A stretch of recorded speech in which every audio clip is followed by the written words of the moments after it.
Oi, gente, eu sou a Ana Carolina Granado e hoje eu vim aqui contar um pouco da minha história para vocês. E como eu falei lá no primeiro vídeo, eu ia completar aí 7 anos de cirurgia timectomia.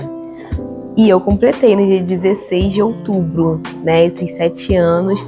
E essa cirurgia foi feita após um diagnóstico de miastenia graves, que provavelmente você não sabe o que é. Então eu vim aqui contar para vocês um pouco dessa descoberta do diagnóstico, como que Deus trabalhou na minha vida durante esse tempo, porque eu ainda estava muito nova, adolescente, né, passando por muitas coisas e foi assim uma loucura, tá? Essa é a verdade. Às vezes eu me lembro, né, dos momentos e fico pensando, eu passei mesmo por tudo isso? É muito doido, é muito doido. Eu fiz essa timectomia após um diagnóstico de miastenia graves. E a miastenia graves ela é uma doença neuromuscular, autoimune e considerada rara.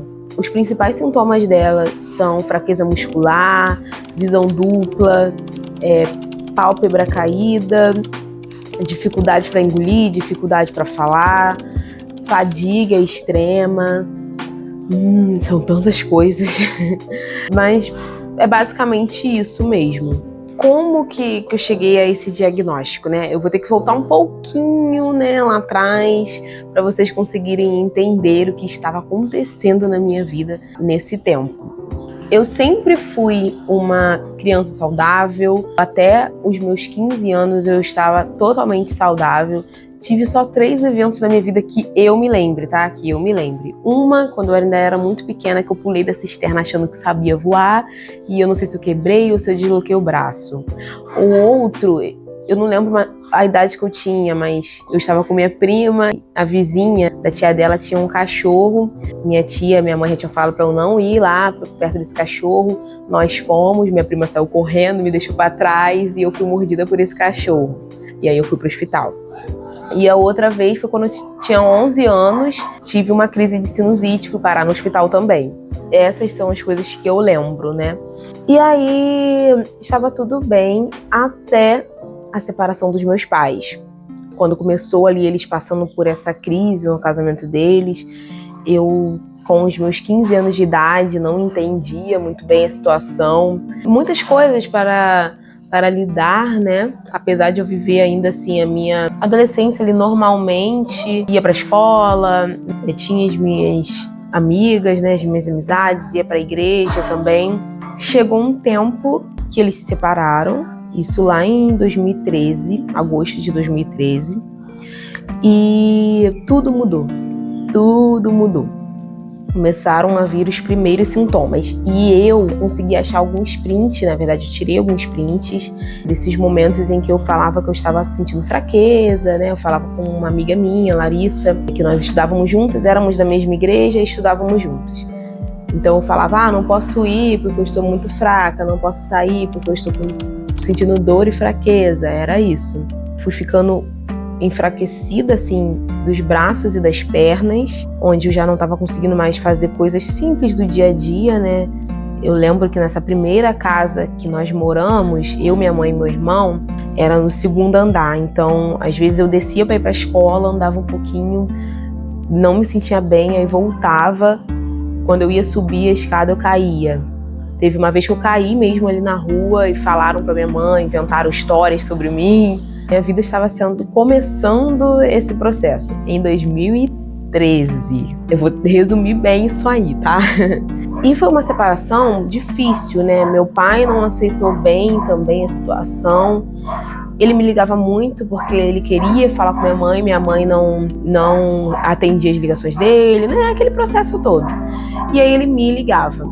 Nessa conversa com a Larissa, eu achei uma parte onde eu falo sobre isso. Meu pai me ligou e chorou muito, falou muitas coisas, mas acabou chorando e eu nunca vi o meu pai chorar. Aquilo ali me impactou de uma forma muito forte. Eu comecei a ter muita raiva da minha mãe, brigar com minha mãe dentro de casa, fiz mala pra ir embora, né? Adolescente, né? Muito impulsivo sempre. Nessa época que eu fiz a mala, eu ainda não estava com os sintomas tão fortes, né? Foi logo após a separação, bem próximo mesmo. Minha tia foi atrás de mim, conversou comigo, falando que minha mãe ia precisar de mim naquele momento, pra eu pensar bem, eu disse que eu queria morar com meu pai. Aí eu voltei, né? E aí eu voltei e fomos seguindo a vida. Mas, gente, tá tudo bem, graças a Deus. Hoje eu tenho uma ótima relação com meu pai, tenho uma ótima relação com minha mãe. Só que era isso que estava acontecendo.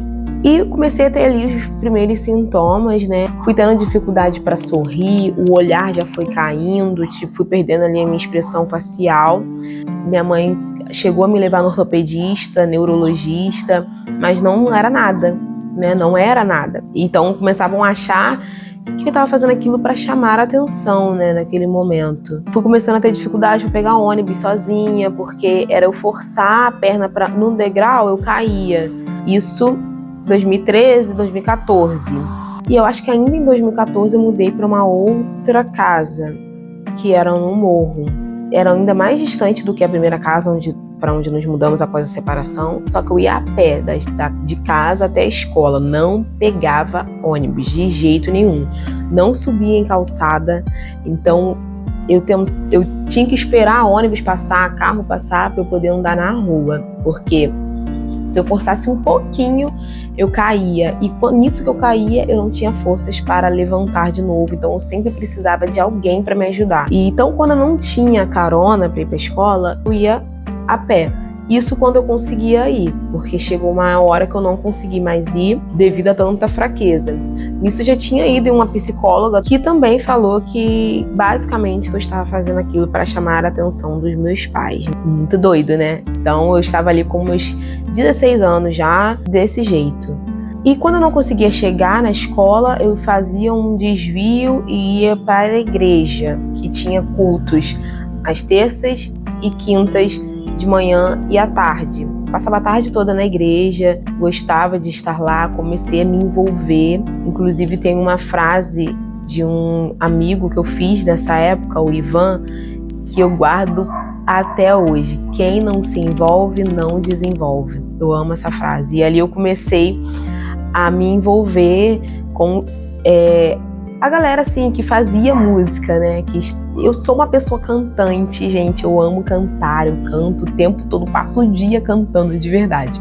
Mas nessa época eu estava muito triste, já, estava muito depressiva, principalmente além da fraqueza, porque eu tinha muita dificuldade para falar. Minha voz não saía direito, ela ficava muito fanhosa, ou então às vezes prendia mesmo, eu não conseguia falar, então muito menos cantar. Mesmo assim eu estava ali me envolvendo, aprendendo um pouco desse mundo da música, né? Comecei a aprender um pouquinho de teclado, até que um grande amigo nosso, né, meu de Gabriel, Samuel, começou também, ele juntamente com o Ivan, a me incentivar a escrever. E aí eu compus minha primeira música, que foi como uma oração mesmo. Eu lembro que eu estava no escuro em casa, que eu ficava muito assim no escuro, a janela fechada, tudo fechado, num cantinho aqui do sofá, e eu lembro que eu escrevi ali a música: Deus, mais uma vez venho a ti pra te falar que não estou bem, preciso do Senhor, do teu Espírito em mim. Deus, estou tentando, mas Pai, como é difícil. Socorre-me, Senhor, ajuda-me. Pai, eu te peço, ouve a minha oração. Eu vou esvaziar, abrir meu coração. Sou tão limitado pra falar de amor, mas eu te amo tanto, Senhor. E escrevi essa canção, levei pra eles, e ali eu me senti muito feliz de conseguir me expressar através da música. Nessa época eu ainda não namorava com o Gabriel, já nos conhecíamos, já éramos amigos, e assim, Gabriel como meu amigo, né, antes da gente ter qualquer pensamento assim, de namoro mesmo, Ele foi um grande amigo para mim. Eu desabafava muito com ele, eu falava como eu me sentia. E quando eu vejo as mensagens antigas, eu vejo coisas que eu nem eu lembrava.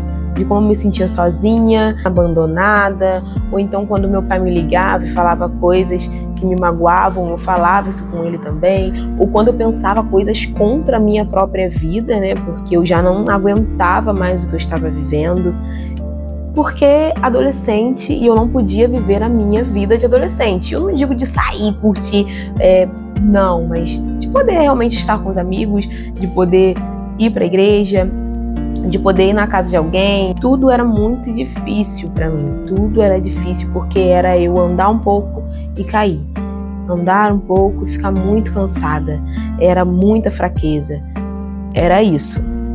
Então eu desabafava muito com ele. Mas aí nesse período eu me apeguei muito a essa questão da música, né, e comecei a me expressar ali e fiquei muito na igreja, até que foi piorando e piorando os sintomas. Minha mãe me levou em outro neurologista. Só que esse neurologista, gente, ele nem olhou pra minha cara direito. Eu lembro disso, dessa consulta, que ele nem olhou pra mim direito. E me passou um mapeamento cerebral. Fiz um mapeamento cerebral e ele me diagnosticou com depressão e ansiedade. Será por quê, né? Já tava vivendo aquela vida sofrida. E aí ele me passou remédio manipulado. Eu comecei a tomar, comecei a ter horário para dormir, ter horário para acordar. No início eu me senti um pouco melhor, voltei a sorrir, né? Aparentemente estava melhorando, só que não. Comecei a piorar de uma forma muito absurda. Comecei a cair com mais frequência, bati com a cabeça no chão 2 vezes. Já não estava podendo ir para a escola mesmo, aí eu parei de vez. Não estava conseguindo ir para a igreja, a não ser se fosse alguém me levando de carro, né? Minha mãe estava sofrendo demais e tentava não mostrar para mim isso, né? Então, minha tia conta isso e minha mãe chegou a contar isso para mim também, que no trabalho ela só chorava. Ela só chorava. Não tinha mais uma alegria, né? Não sabia mais o que fazer.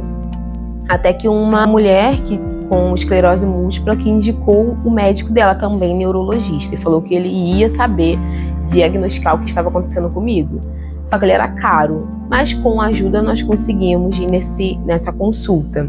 De cara ele já me diagnosticou com a miastenia gravis, só que claro, tinha que fazer os exames e tudo mais, mas ele deu certeza de que era isso, e me encaminhou para o Antônio Pedro, o Hospital Universitário Antônio Pedro, para começar o tratamento.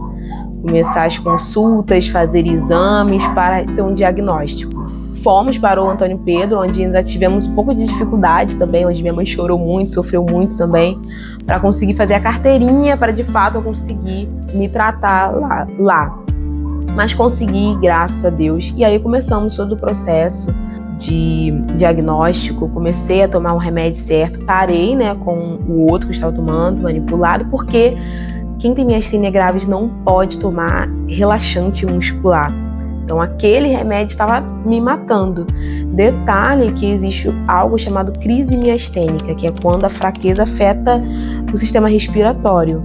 E aí a pessoa tem que se internar, faz muitas coisas, e graças a Deus eu nunca tive essa crise. Então comecei ali a tomar um remédio que eles passaram de 6 comprimidos a 10 por dia. Às vezes eu tomava 10 comprimidos por dia e mesmo assim ainda me sentia fraca. Até que começamos com o corticoide. E eu tô acelerando a história, tá, gente? Tô acelerando a história. Comecei com corticoide, aí já entrou uma outra questão, né? Uma questão de autoestima que caiu, afundou, né? Porque eu fiquei com muitas bolinhas no rosto, saía mesmo, né? Estrias muito fortes e fiquei muito inchada, saiu manchas no meu rosto também. E ali eu fiquei me sentindo horrível. Na época eu deixei o cabelo crescer, não queria nem cortar, não queria tirar nenhuma pontinha. E eu deixava, para tampar mesmo o meu rosto. Depois de muito tempo que eu decidi mesmo cortar o cabelo. Até que eles falaram que eu iria fazer a cirurgia. Teve uma primeira vez, que foi logo no início do diagnóstico. Eu esqueci de falar, né? Eu fui diagnosticada em 2015. Setembro de 2015. Logo assim, em 2016, falaram que eu poderia fazer a cirurgia. Seria a septimectomia. Me colocaram pra fazer, só que passaram outra pessoa na frente. Aí mais um sofrimento, onde minha mãe Chorava muito também, sofria muito por conta disso. Porque parecia que nunca ia chegar a solução, nunca ia chegar um milagre. Até que em 2017, 15 de outubro de 2017, eu fui internada para fazer essa cirurgia. Cirurgia essa que não tinha uma garantia de melhora. Como eu falei, para a medicina, a miastenia graves não tem cura. Entenda isso, não tem cura. Tive uma equipe maravilhosa, né, no hospital, apesar de que os médicos, né, que me atendiam, os alunos, no caso, sempre mudava. Mas o médico cirurgião era sempre o mesmo. Se não me engano, o nome dele era Dr. Leonardo, e uma pessoa, assim, maravilhosa, incrível mesmo. E aí ele tinha falado isso, né? Não tem uma garantia, muitos se sentem como curados, outros têm uma melhora boa, enquanto outros não sentem nenhuma diferença. E eu ficava ali, não, eu vou melhorar. No dia 15 de outubro eu me internei e fui passar pela cirurgia no dia 16. E eu, que nunca tinha me internado na minha vida, nunca tinha passado por nenhuma cirurgia, eu achei que eu ia ficar muito nervosa e comecei a orar a Deus pedindo paz, pedindo calma para esse momento, porque eu não queria me desesperar. E de fato ele me deu a paz que excede todo entendimento, porque eu lembro de entrar na sala lá do centro cirúrgico, né, na maca, olhando pro alto e cantando para mim mesma: a ti eu rendo graças por tudo que virá, pois sei tudo cumprirás. A minha vida é plena de beleza e comunhão, tudo entrego em suas mãos. Está entregue todo o meu mundo. E ali eu fui cantarolando numa tranquilidade, numa paz, assim, maravilhosa mesmo. Passei pela cirurgia, foi tudo perfeito. E aí eu acordei já acho que no CTI, que tinha que ficar, né? Já ali mais emocionada, me sentindo assim confusa, sozinha, mas os meus familiares me visitando, né? Me internei no domingo e saí na sexta-feira. E não vou mentir, doeu muito o pós-cirúrgico, né? Quando eu cheguei em casa, porque para levantar doía muito essa área aqui, mas também foi algo que eu me recuperei rápido. Detalhe que, além de não ter garantia, né, a cirurgia, se houvesse uma melhora, era a partir de 5 anos pós-cirurgia, né? Só que, no meu caso, foi no mesmo ano que eu comecei a notar essa melhora. E aí eu fui melhorando e os próprios médicos disseram que eu mesma ia sentir essa necessidade de diminuir. Eu poderia sim diminuir a quantidade de remédios que eu estava tomando. Só que eu estava super apegada aos remédios, né? Eu estava de 2015, desde 2015 tomando, e aquilo ali era o que eu achava que de fato me ajudava a me manter de pé. Só fui começar a diminuir mesmo a quantidade de remédio que eu tomava em 2022. Chegou 2023, maio de 2023, eu parei de vez.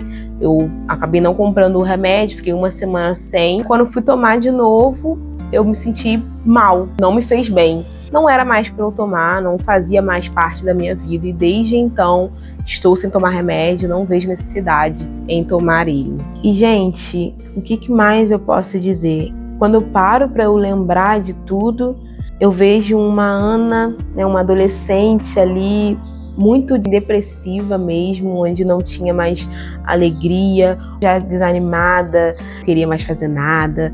Minha prima me chamava para ir para casa dela ou para sair para casa da nossa amiga, não queria ir mais. Chegou uma época, né, que eu não queria ir mais. Tinha que depender dos outros o tempo todo, e aquilo me deixava muito mal, querendo acabar com tudo logo de uma vez. Não queria mais dar trabalho para minha mãe, chorava muito para Deus, tentando entender o porquê de estar acontecendo isso. As pessoas oram por mim, declaram a cura e eu não sou curada. Na igreja, perguntam se tem alguém doente, eu vou lá e não saio curada. Eu mesmo peço, Senhor, me cura, não sou curada. O que o Senhor está fazendo? Por que eu estou passando por isso? Eu não mereço isso. eu pensava, ninguém merece isso. E ao mesmo tempo eu falava, mas isso vai servir de testemunho para alguém. Isso vai alcançar vidas para Jesus, porque não é em vão. Não é em vão. Naquele tempo eu já tinha esse entendimento, não sei como. Assim, eu nasci e fui criada na igreja, né? Então eu não duvidava do poder de Deus.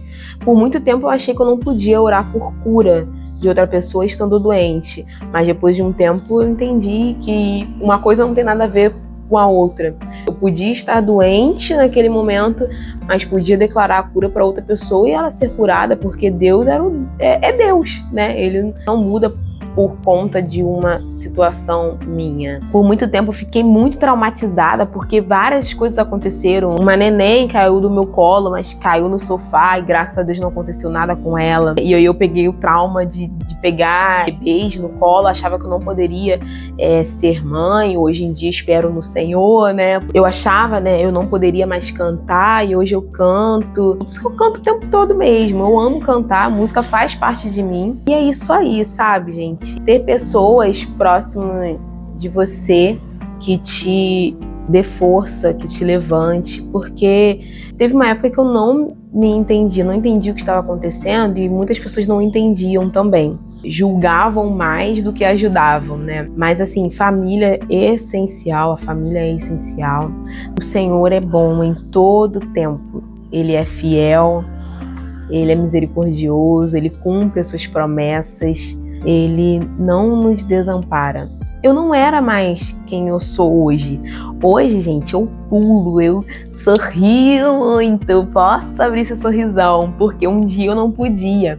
Então eu pulo, eu corro, eu brinco muito. Sou a prova viva de que Deus continua realizando milagres. Para a medicina não existe cura, mas eu estou curada, não tomo remédio mais nenhum e estou aqui. Falar sobre esses momentos é muito difícil, né? Porque como mãe, né, vendo a minha filha muitas vezes não poder fazer mínimas coisas que ela fez desde que ela começou a dar os primeiros passos dela, e de uma hora para outra eu ver que ela não podia fazer mais nada, e na minha mente eu não conseguia imaginar que eu poderia fazer muitas coisas que a minha filha não poderia mais. Como, por exemplo, um dia que a gente estava na praia e ela caiu na areia da praia, eu não conseguia andar. E foi ali que eu senti que a nossa vida verdadeiramente tinha mudado, né? E parece que ali eu murchei, né? Parece que eu não conseguia mais sorrir. Dias que eu tinha que trabalhar, e eu chegava no meu trabalho, muitas das vezes eu pensava que eu não ia conseguir, né, chegar no final do dia. Enfim, nós vencemos. Nós somos mais do que vencedoras em Cristo Jesus. Eu quero dizer para você que existe uma luz no fim do túnel, né? E essa força é Jesus, essa luz é Jesus. Com Ele que eu me peguei, né? E Deus foi enviando anjos, como a minha irmã que esteve ali lado a lado comigo, minha família, cada pessoa que esteve ali ao meu lado. Os médicos, em especial ao Dr. Leonardo, né, que foi o que operou minha filha. Entreguei minha filha primeiramente nas mãos de Deus, que é o dono da vida, é o dono do milagre. E naquele momento eu pedi a Ele que desse vida para minha filha. Creia que Deus tem sempre uma vitória para entregar em suas mãos. E é isso, gente. Glória a Deus. Fico muito feliz de poder finalmente compartilhar isso aqui com vocês. Em dizer que eu não sou mais aquela Ana caída, prostrada, um espírito abatido. Não existe mais essa Ana, para a glória de Deus. Eu sou livre, eu sou feliz e eu vou continuar honrando o nome de Jesus através da minha vida, do meu viver e contando esse testemunho. Porque assim como o Senhor me consolou um dia, me confortou, me falou que isso serviria para alguém, eu creio que assim será também a sua história.